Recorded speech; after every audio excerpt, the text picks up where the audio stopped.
Today, you're going to learn how to edit an audio-only one-person podcast in Descript. Starting with importing the raw audio file into Descript, I'm going to show you step-by-step the exact workflow that I would use to get your podcast ready for publishing. Meet me over in Descript. Here I am inside of my workspace. The workspace is the view that you get when you first open up the Descript app. And in the top right, you're going to see a big blue button that says plus new. Go ahead and click on that and we get a drop down and we're going to choose audio project. We're doing an audio only podcast. When you click on it, it's going to open up a brand new blank project. And what I'm going to do is I need to add the raw audio file. And to do that, the simplest way is to find the file on your computer. If you're recording straight into Descript, the process is going to be very similar, but your project is already going to be inside of Descript if you recorded it directly in here. So I'm going to grab that file and I'm going to drag it into my Descript project.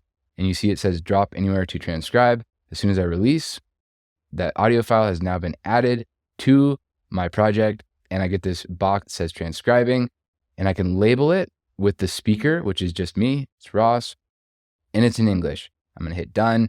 And now I'm going to give this a moment while it's transcribing. And there we go. My project is now transcribed. I can see it all written out right here inside of my view. The first thing that I'm going to do now that my project is in here is I'm going to apply studio sound. So I'm going to open up my timeline and this is our layer right here. This is our sound layer. So I'm going to click on that. And once I click on it, once I have it selected, you can see this properties menu opened up on the right side. And it says script at the top left of it. And then duration, it's currently at 1x. This is where you could change the speed if you wanted to make it faster or slower. It's got the volume. It says -3. Yours will probably say something different. That's automatically set by Descript. It automatically adjusts the volume to make it a natural level. It automatically levels it. Sometimes it makes it +3, +10. It's just going to depend on the recording environment. The next thing is the audio effects. And there's two things down here by default, studio sound and ducking. We're going to apply studio sound and we're going to simply toggle it on. And you can see this little wheel spinning telling us that it's processing, as well as down here applying studio sound. And this is going to isolate our voice. It's going to take out any background noise and just generally clean up the audio to make it sound better. And it uses AI to do all that. There's nothing else required for you other than to just give it a moment. This is a 6-minute, 49-second podcast. So it's probably going to take about 2 minutes. And while that's processing, I'm going to show you ducking. Ducking is right below it. And what ducking does is if I apply it, and I click on this little effect dial next to it, you can see that it says 10%. And what this does is it lowers all the other tracks to 10% of its volume. So if you have background music, it's going to automatically lower that background music to 10% of its original volume in order to give it that nice soft background while not covering up your voice, the main portion of your podcast. And it also applies to sound effects. If you have sound effects, keep in mind, this will also apply to those. I don't plan to add music, so I'm going to go ahead and remove effect by clicking this little delete button. Okay, so my studio sound is done processing and let's see how it sounds. And then I can toggle it on and off while it's playing. So let me play that again. And this time I'm going to toggle studio sound on and off so I can compare. Okay, and I like it with studio sound on. So I'm going to leave that on. But if it made my voice sound a little bit robotic or flat, or it was cutting off sounds, like sometimes studio sound will cut off an S sound. So like when I say microphones, it'll cut off the S at the end there. And if that's the case, I can type into this little box here where it says 100%, and I could knock it down to 80% or anywhere between 0 and 100. But again, I like the way it sounds, so I'm going to leave it at 100. Now, the other thing that I usually do when I'm changing the podcast sound is I'll hit this plus button and all your audio effects are going to be in here. So you got EQ, you got these different creative effects, bit crusher, distortion, and flanger. I'm not going to add those. Those don't sound good for a professional podcast. But the one that I do like to add is this one, compressor. And you can see ducking here as well as limiter. But I'm going to add compressor. And then this effect settings, there's a default here. I usually do the one that says classic voiceover. So as before, I'm going to play this. I'm going to listen to it with that effect applied, and I'm going to toggle back and forth between off and on just to listen and see if I like that effect or not. If I don't, I'll leave it off. Okay, and I like it. It boosts my voice a little bit. What the compressor does is it tightens the dynamic range of your audio. So it boosts those really quiet areas and it shrinks down. It makes quieter the really high sounds. And I like it. It's a nice effect. So compressor and studio sound, those are the two effects that I usually use in my projects. And if Descript's auto leveling didn't do a good job, if it's too loud or too quiet, you can change the audio here. But when you upload it to the podcast platform, the audio is going to change a little bit again based on the platform that you upload it to. So don't worry too much about if it sounds quiet or loud, because the platform you upload it to, whether that's Spotify or Apple Podcasts, whatever it might be, will auto level it on their side. That's the broad audio effects that I apply to the whole project. Now it's time to start cutting. The first thing I'm going to do is go through my whole podcast and I'm going to do a rough cut. This means I'm going to remove all the sections that I don't want, just the things that I know for sure is not going to be in the final product. Starting with this little gap at the beginning. Maybe you started your recorder and you didn't start speaking for 5 or 10 seconds. Then you can shorten that gap so there's not such a big pause before you start speaking. This is only about a 1 second pause, which I'm actually going to leave in. I'm not going to touch this because there's no rule of thumb to this. I usually do about a 1 second to a 3 second pause before I start speaking. And the idea with that is somebody has your podcast in their podcast feed. The first podcast finishes and then it comes to your podcast. Rather than immediately jumping into talking, there's just that little pause so that they know the podcast episode has changed. So I'm going to leave that in. In my rough cut, I'm not going to do a whole lot because I scripted this. So I was actually reading this article for the sake of this podcast. So I'm not going to have anything to cut out. But maybe you just spoke off the cuff and you had retakes, you had parts where you repeated yourself or you went off on a tangent. What you're going to do is find all those parts, and you can actually use AI to help you identify those, which I'll show you in a second. And you're going to simply click on them. So let's say that this second sentence here that starts with "it's called," let's say that I don't want that in my podcast. All I do is click on it, left click, select the whole thing, and this menu pops up over it. What you're going to do is click on this button right here. It's a S with a strike through it. I'm going to click on it. And now you can see there's a line out through the whole thing. This is called the ignore function. And what it does is it still shows up in my transcript, as you can see, but it's gone from my podcast. So the audio portion of it is no longer in this podcast. And Descript is non-destructive. So at any time, you can restore to another version. So I can hit undo, Command Z on my keyboard. I could click on this again, and now it's back. And there's also a version history. If I go to File and then Version History right here, I can restore to old versions of this file. I've talked about those in other videos on this channel, as well as on my course. If you want to check out my course to go deeper into all of this, I highly recommend that. I'll leave a link in the description. That's what I would do. Go through, find all the parts that you don't want in your podcast and strike it out using this ignore feature. Now, if you want an AI to help you, you can use this actions button at the top. This is all of the AI actions in Descript. First of all, there's remove filler words. This is going to look through your whole podcast, find any time that you said, things like that. It's going to identify those and it's going to help you delete them with the click of a button. So let's go ahead and do that. It found 4. And if I click on this, it tells me what it found. So 3 times where I repeated words, 1 time where I said so. And so if I click on that, it found a portion. And again, I was reading this. This is a scripted thing. So that was an intentional so, and I'm going to leave it in there. It also looks for times where you repeated yourself because possibly you were just catching your thoughts and you said the same thing twice. In this case, it was intentional. I said ... So I'm going to leave that in. If I wanted to remove any of these, I would simply click this remove button. And if I wanted to just blanket remove everything that it found, I can click remove all and it'll do that. But again, for the sake of this podcast, I'm not going to do it. I'm going to close out of that.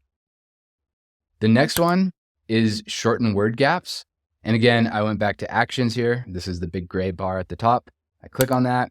I go to shorten word gaps, and it's looking for anything that is 5 seconds or more where there's no speaking found.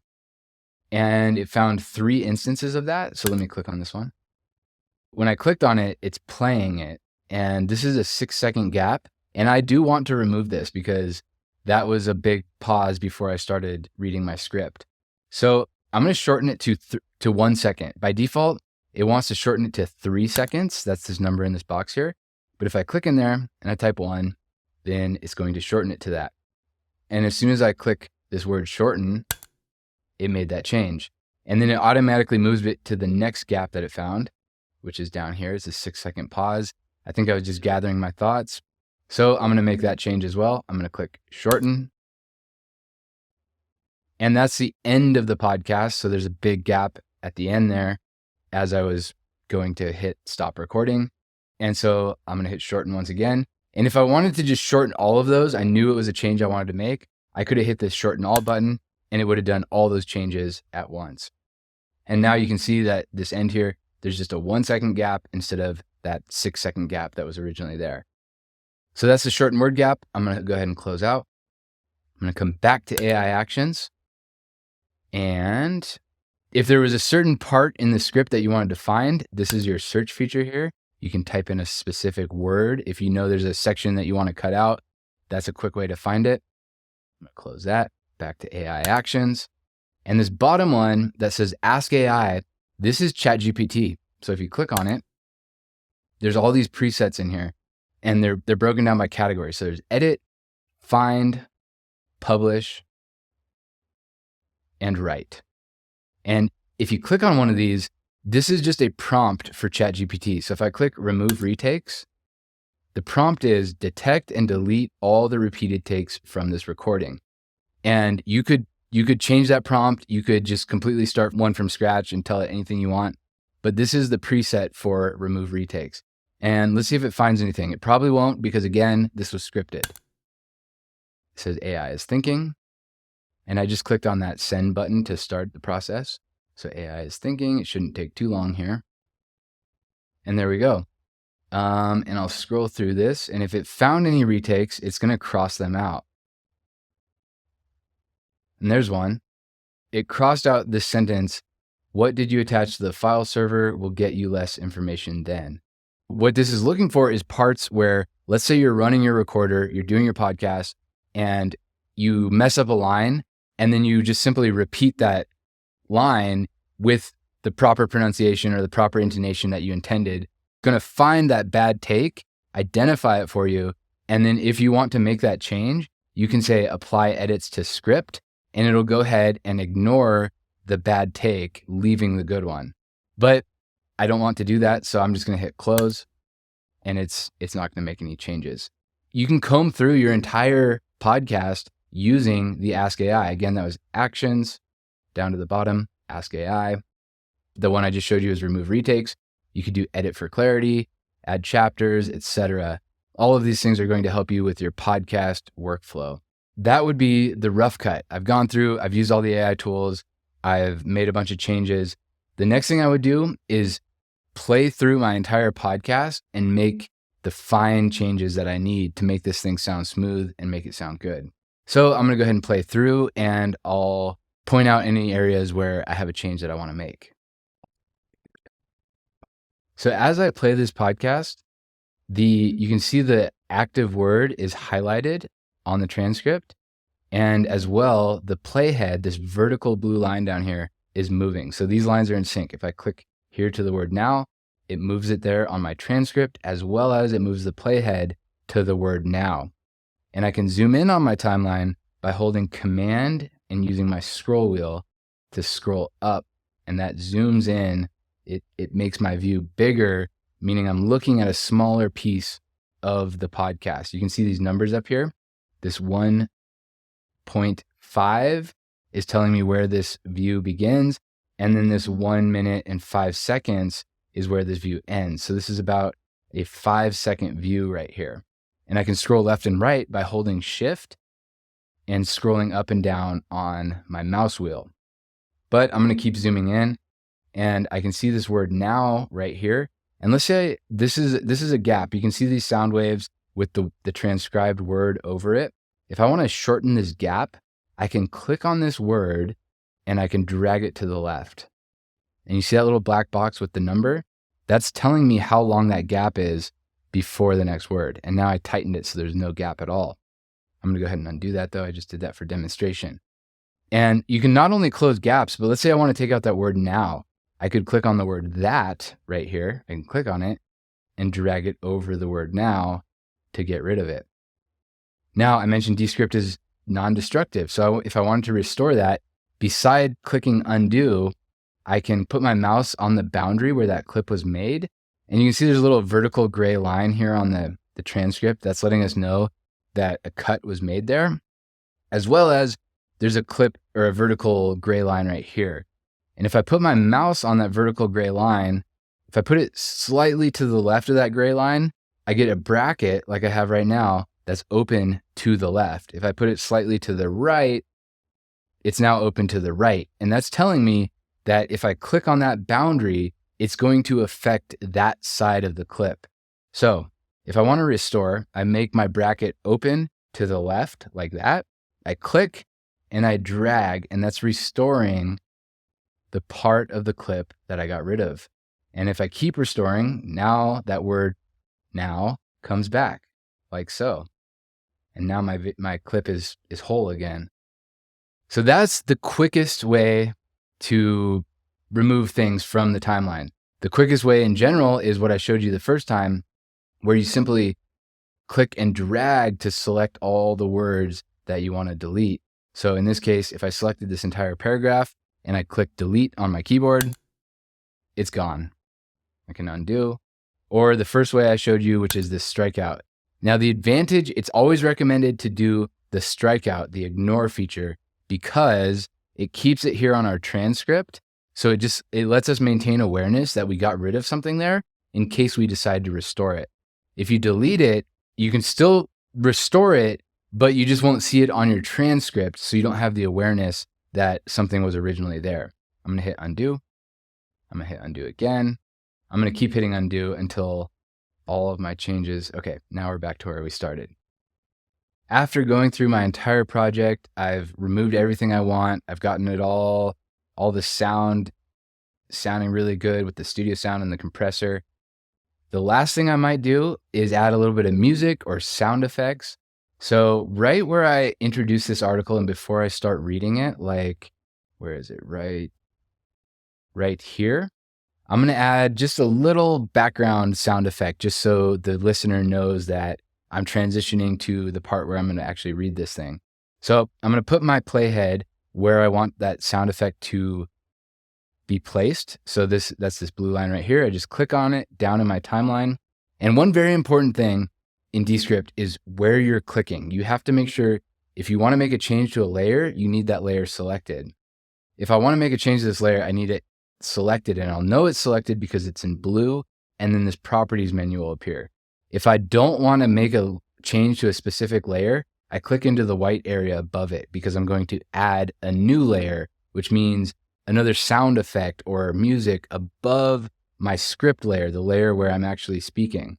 So I do that by clicking into this white space right here. And wherever this blue playhead is where my sound effect is going to get placed. So I come up to the media bin at the top here, and the files is the files that you have brought in. So, or all the files in your project. So in this case, this is the file I brought in. It's called How to Help Someone Use a Computer. If I come over to the right of the Files tab, there's videos, and these are Descript's built-in videos. Doesn't help us, we're not making a video. GIFs, images, and audio for our purposes is the one we want. There's a music tab, and there's a sound effects tab. In sound effects, I'm gonna find, I don't really know what I want, so I'm just gonna play some of these by clicking on the play button to preview them. I like that. It's a slow whoosh. It's like, and you can see on the right side how long it is. It's about 3 seconds. So that'll fill this space nicely. And to add it, I'll just click on it. And there's a little loading media thing. And there it is. You can see it added right where my playhead was. and I can see the sound wave, and I can see the sound wave happens. It overlaps a little bit with where I start talking again. So I'm just going to adjust this layer by clicking on it and sliding it to the left so that that sound wave happens over this empty space right here. So let me see how that sounds. And with editing, it's all about making a change, backing up a few seconds, watching it, or in this case, listening to it, see if you like the change. If not, make adjustments until you do. So let's see it. Nice. I like it. It goes from me introducing the article, little whoosh, subtle, and then it goes into me reading that article. So that's how you add another layer, is by going into the media bin, choosing the audio. You can add music, you can add sound effects, or you can add, if you have your own stuff, you can bring it off of your computer using the drag and drop method that I showed you at the very beginning of this tutorial. So that's it. Let's say that this project is done. We're happy with how it sounds, and it's time to publish this thing. The way we do that is we come up to the publish button here in the top right, and by default, it's on publish. And there's two words you need to know in Descript: export and publish. Publish is going to send it somewhere to the web. And by default, it wants to put it to a web link, which is Descript's web link. It'll generate a URL that you can share with somebody, and then they could listen to this project. So I'm gonna go ahead and do that by clicking this publish button. And it's gonna take a moment to load. And I always recommend you start with this, even if you don't plan to share that link. And if you don't want someone to see it or listen to it, you can make it project access required using this access setting right here. Otherwise, it defaults to anyone with the link could listen to this project when you share it with them by clicking this. But the reason I recommend that is because once you publish it to the web link, it does all the processing on Descript servers. And when you download this, it's going to be a lot faster. So once you got that publish button, you can click right here, this download button, and watch how fast this is. It's going to ask me to save it or give it a name. So I'll hit save, and it's already in there. So it's asking me to replace it. I'm just going to change the name slightly, and then I'm going to hit save again. And here's the download. Look at that. Took 2 seconds, basically. Download complete. And then I can open it, or I can just close this little toast and it's gone. So that's the easiest way. That's what I recommend. The other thing is, if you do export, you can export, make sure this says current composition. If it says current scene or current selection, it's only going to grab a portion of this video. So do current composition, that'll be the entire project. And then you can choose if you want AAC type of file, .wav, or MP3. Most podcast platforms prefer MP3, so I recommend that. Hit export, and it's going to save it to your hard drive. But back to the publish for a second. If you click on this web link, you have other options here as well. So if you use any of these as your podcast host, Blueberry, Buzzsprout, Transistor, etc., those are some common ones, then you can click on those and you can hit publish. What this is going to do is it's going to open up your browser. You're going to have to log in and give Descript access to be able to communicate with your podcast platform. And then you can publish this directly from Descript to your podcast platform. If your podcast platform isn't listed here, then you'll need to do the export method that I first showed you. So you'll hit export, you'll put it on your computer, and then, see how much slower this is than the first publishing method I showed you? I'm going to cancel that. The publishing method here, where I did the download. So let me do this one more time, hit save. And look at that, it took a fraction of a second. I'm going to hit open. And there it is on my computer. So then I would go into something like Anchor, which is the podcast platform that I use, and I would drag this file into Anchor, and it would then be published to my podcast feed. This has been my complete workflow for taking an audio-only one-person podcast, cleaning it up in Descript, and publishing it to my podcast platform. If you like this or you want to go deeper, check out the Descript Mastery course. I'll leave a link in the description.